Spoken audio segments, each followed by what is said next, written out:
Hello, everybody, and welcome back to the fourth round, actually, of the Austrian Legacy Masters, the season and tournament.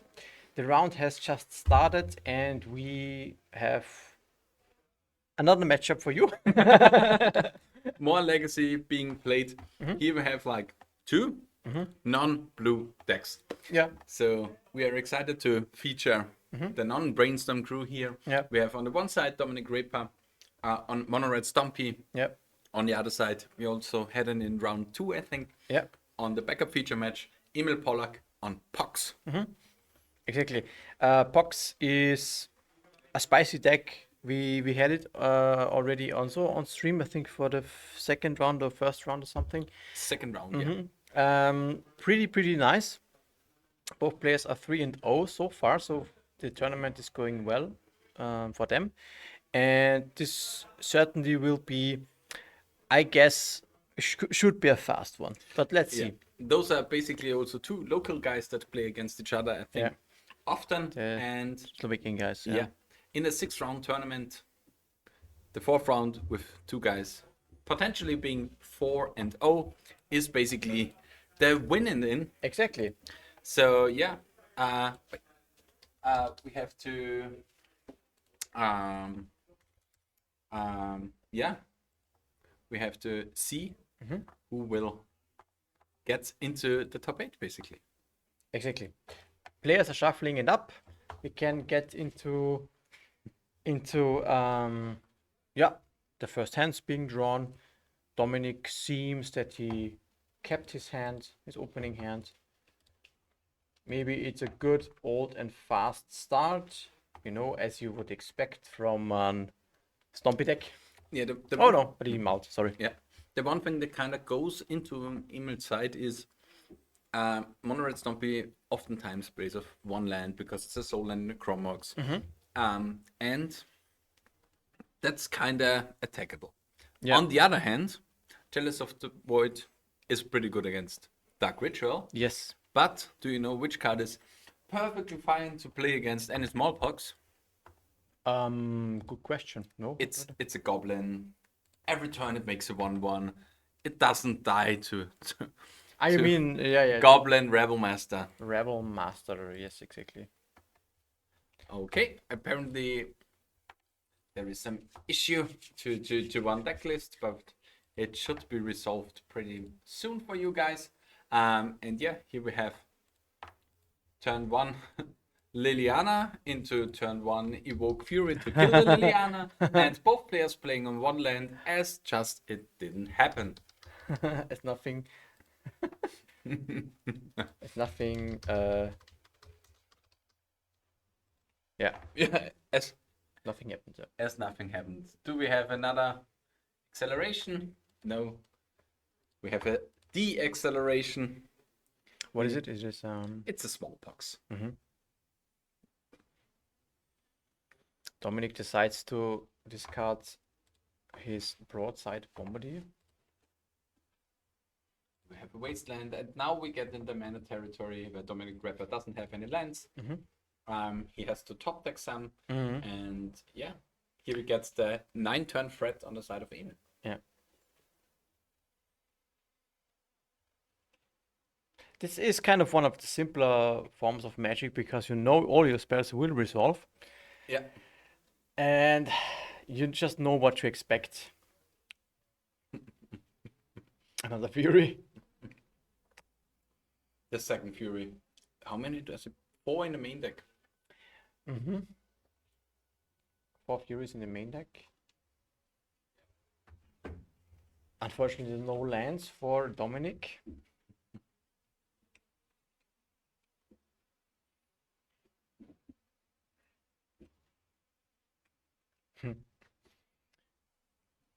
Chromox is pretty good. Good top deck as well. Against Blood Moon. Perfect. Rebel Master. Perfect. You know what? A land would have been not so great because Emil has a tabernacle on the battlefield and you would have to sacrifice the city, which would not allow him to pay for the tabernacle triggers. Yeah. And right now he has 3 mana, so Everything's fine. Next turn attacking for 6. yeah. And yeah. To be honest, this Chrome. Second Tabernacle for Emil. No, or was it another No, I wasteland? think Tabernacle is only a one-off. Okay. Wasteland was also pretty good from Emil's side.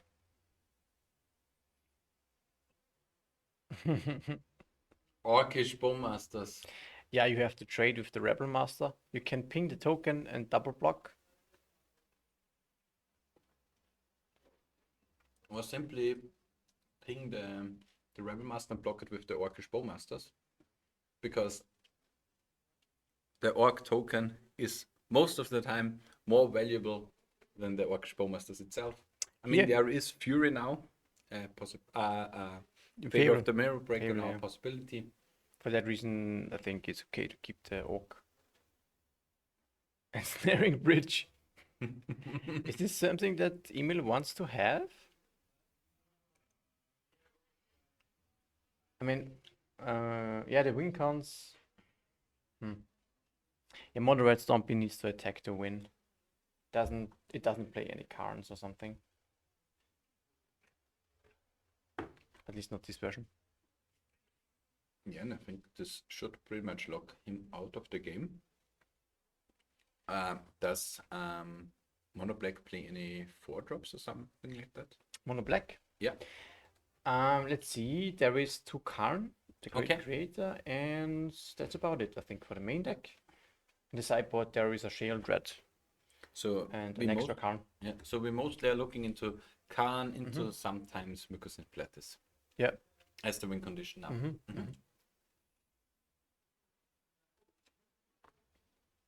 And I think we have a Khan. Yeah. Because this was the only card that he was not allowed to cast for the last turn. Yeah.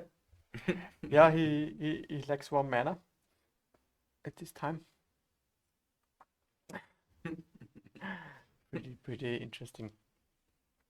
Trinisphere, yeah, It's irrelevant. couldn't care less, yeah, at this point. And now, We have a win condition.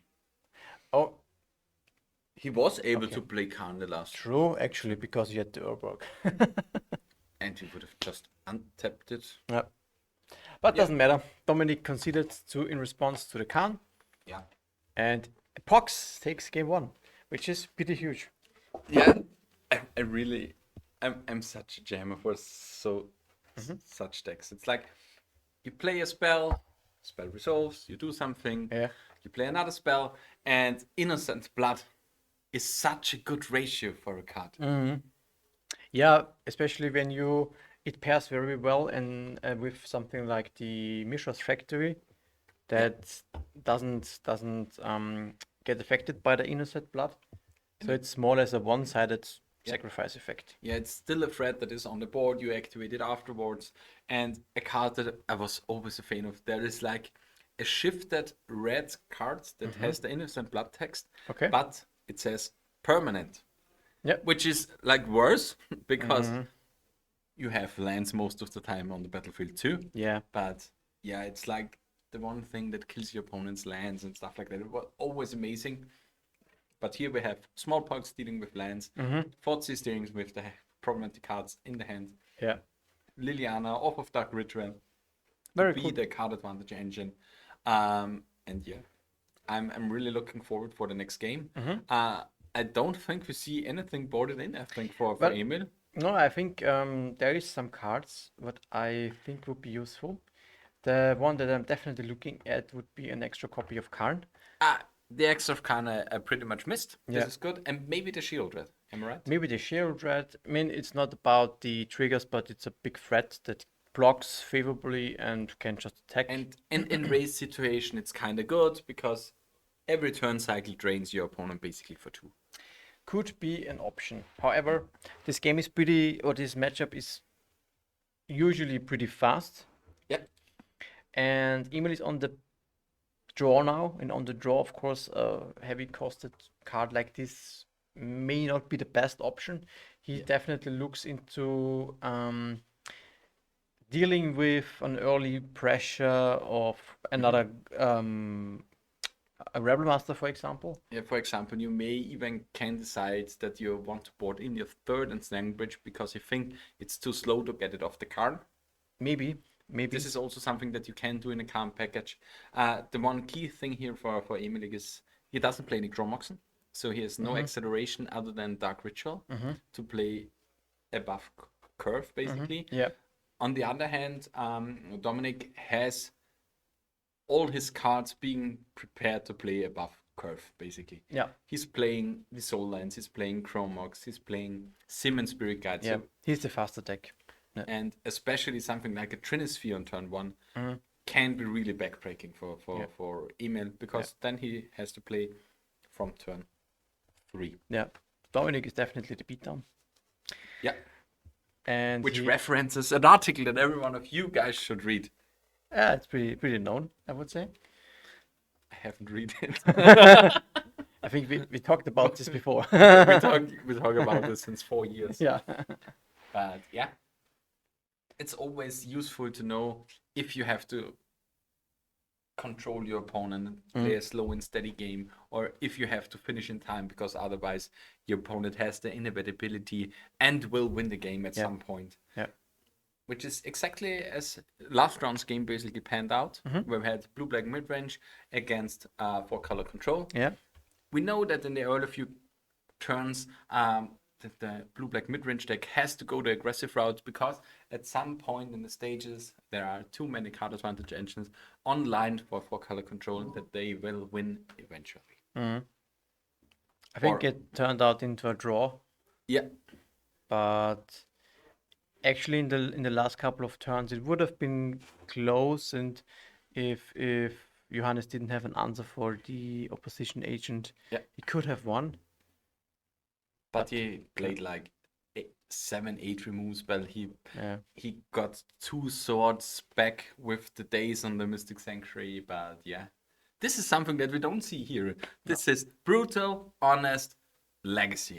I mean, for these kind of matchups, we saw it a little bit. If you, for the first game, this top decked Chromox from Dominic was pretty good, actually. So, advantage bar kind of shifted towards his favor. Then Emil got the Wasteland to kill the city. Then he had to sacrifice the creatures again. So it was again not so good anymore for Dominic. So this kind of matchup is depending a lot on their top decks. Yeah, it's a lot of back and forth. And the key decision that we have here is always the keeper Mulligan decision. And this is something when you switch from blue to non-blue, you have to think more about it, I would say, because it's the key decision. I mean, in blue decks, it's sometimes a little bit forgiving because you have the answer force of will, and you have some cantrips to find the correct cards. But if you don't have a coherent game plan with a mono or a non-blue deck, you definitely make something wrong most of the time. I think this is something that you definitely watch out for when you choose to play such a deck in the first place. You just sign up that you have to mulligan more, and that you are more conscious about your mulligan decisions in general. Yeah, for sure. And this is something that can be really bad for the mental of a lot of players that usually played blue and basically, as Brian Covell always says, island, ponder, keep. There is no saying for any non-blue deck, basically. I mean, there is a saying in like, maybe in Mono Red Stompy, Ancient Tomb, Sim and Spirit Guide, Keep. Blood Moon, keep, which is great. But even then, you need a threat to back it up. Yeah. Blood Moon is arguably not the best card. No, it's Trinisphere. Yeah, it is Trinisphere who would be a better card here. Blood Moon, because the Pox player has a lot of swamps available. Yeah, it's definitely not the best card here in this matchup, but it's okay. I mean, Mishra's Factory is turned off, and we think we see one on the battlefield for Emil.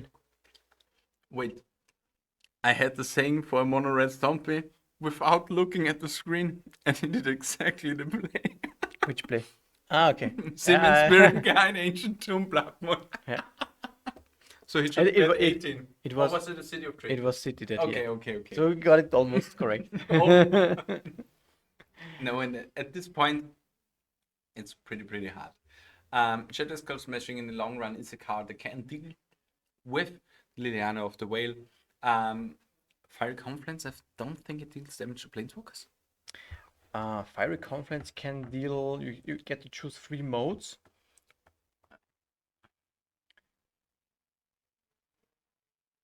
Fiery, this is for sure. I know it's Pyrokinesis. It could be Pyrokinesis. This deals damage to creatures. This seems a lot like Fiery Confluence, to be honest. Yeah, it could be. I think there was some issue with the deck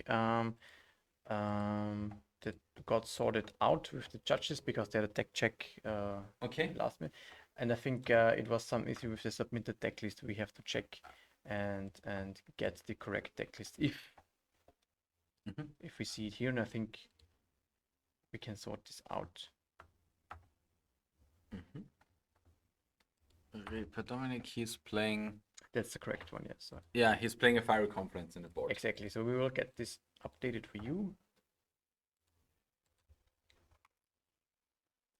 Yeah, and Dominic, besides this Blood Moon, doesn't have too much going on. And Liliana and a Retrofitter Foundry is tough to beat. Retrofitter Foundry is such a sweet wake condition. It's so slow, it's so steady, but it still does something. Exactly.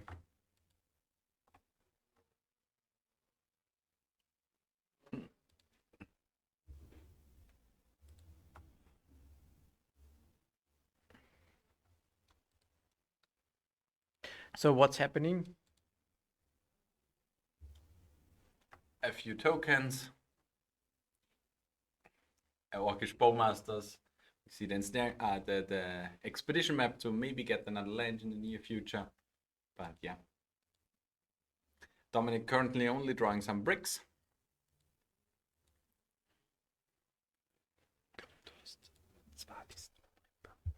And therefore it's like slow and grindy that the email gets to go to the win.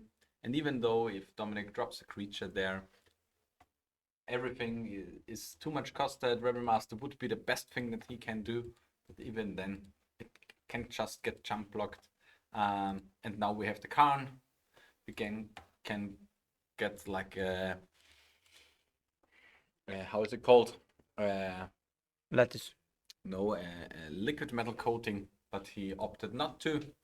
Liquid metal coating would have been insane because it can reduce the land count of Dominic for 1 each turn. Which would have been my choice to do. Yes.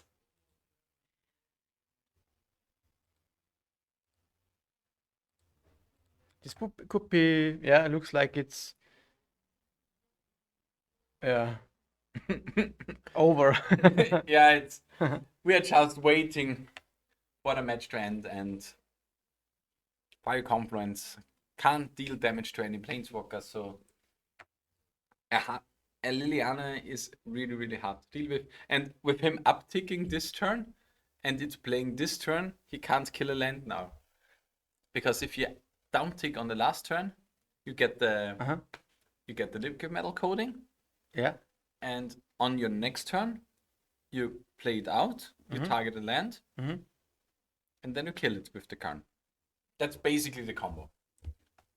Yeah. So, Emil, in a quick and easy fashion, takes it down with Pox 2-0. So we have Pox 4-0 in the top 8. You think it's already top 8 time? You think you can draw? With 402, you should be able to draw. Man, we have 2 more rounds to go. Depends on the breakers a little bit. Usually they draw the next round and then play for first or 8th, basically. It's a lot of thing that a lot of players do, because like being first gives you such a big advantage in the top 8, especially with his deck where Dark Ritual into something else is quite important. Yeah. So we see now we have seen a quick and easy victory for Pox. There is a backup match also running, and we will look into getting this online for you. So in a couple of minutes we will set everything up, and then we can watch some more magic for this fourth round of the season end tournament. So stay tuned. Hello everybody, and welcome to the backup match. Yeah. For this round. We have another match for you that is in backup, and it is actually Jonas Schermberger, who was on the stream last round exactly, and he will play against Vincent on Painter. Yeah, exactly. This is a matchup that I'm very keen to see, actually. I think this is the second time that we have Painter on the feature match. I think the second time is a backup, right? And yeah, Painter is such a cool deck. It's the one deck that I played for like 3 years straight, and it's just cool. You know the deck very well. Yeah, I'm really interested to see what he's directly playing. So you see there are no Swords of Plowshares in there. No, there are Swords of Plowshares in there. So he's basically playing a light splash for the swords. You need the good removal for the black cards. Yeah. And you have 4 Pyroblast to deal with it. He's playing this Agatha Soul Conjuring combo together with Rex and Devourer to go for an early win. And one card that I'm really excited about that I saw him play is Legion Extruder. Legion Extruder. I don't think I've seen this card before. What is the card? Is this a new one? I think it's already in the graveyard, if I see it correctly. Yeah. No, it's a Painter in the graveyard. It's a Painter. Legion Extruder is 2-mana card, an artifact. When it enters the battlefield, it deals 2 damage to any target. Yeah. And you can sacrifice another artifact to create a 3/3 golem. Okay, so grindy looks very nice in combination with Goblin Welder. Exactly. It's one thing that Paint adopted to play because it's a 2 durable piece that deals with Collector Roof. In this matchup, it's not too durable because of Opposition Agent. Yeah. But yeah, we already have Grindstone in play and Painter in the graveyard. By the way, the players are 1 and 1. Okay. Just to be correct on the stream. And we get the removal for both of important permanents on the side of Vincent. Maybe he has another Soul Land, but I think he has just another Saga. Yeah. But Saga is a tricky card here. Because Saga allows your opponent to get another Grindstone. And with Grindstone exiled by Opposition Agent, and your opponent having a Grindstone in play and you having a Grindstone in play, Painter is a very, very risky card. It is one of the situations that you see in Painter mirrors. Yeah. Yeah. Usually the first one who plays the Painter is losing. In Painter mirrors are usually boards down to 2 painters or something. To 1 painter, one painter. 1 grindstone. Okay. Because the painter itself is the big liability. The grindstone is completely okay. Yeah. But yeah, you need the one if your opponent plays a painter. And I've had stacks with like 4 Pyroblasts on the stack because like there was a painter in there and you kind of fight over it because like when someone grindstones, it's a really hard part. And I had my fair share of grindstones already exiled with your Opposition Agent, also against Jonas. But there it's key to navigate your way that he does not have the possibility to grindstone when a painter is still on the board, or you have the ability to welder it away in response to a grindstone. And Vincent here has a pretty good play that he made. He had a pretty strong exchange with his Fury, dealing with 2 threats from Jonas, which actually brings him back into the game. He was a little bit behind, I think. Yeah. And now with Fury, followed up by now a Fable of the Mirror Breaker, it looks much better for Vincent. Yeah, and this is the secondary game game plan that we have in Painter. It's not only the welder, engineer, painter, grindstone, it's also the slow saga game plan with Urza Saga and Fable of the Mirror Breaker. It gives you value, it batters up basically your hand, and I think we have Swords to Plowshares in there and another grindstone. This meant that Urza Saga was not able to get, I think, any grindstone for Jonas, even if the opposition agent is on the field. Yeah. And yeah, opposition agent is such a good card against Painter. You have the engineer to search for, you have the Urza Saga that searches for, so, and a few fetches for sure. Exactly.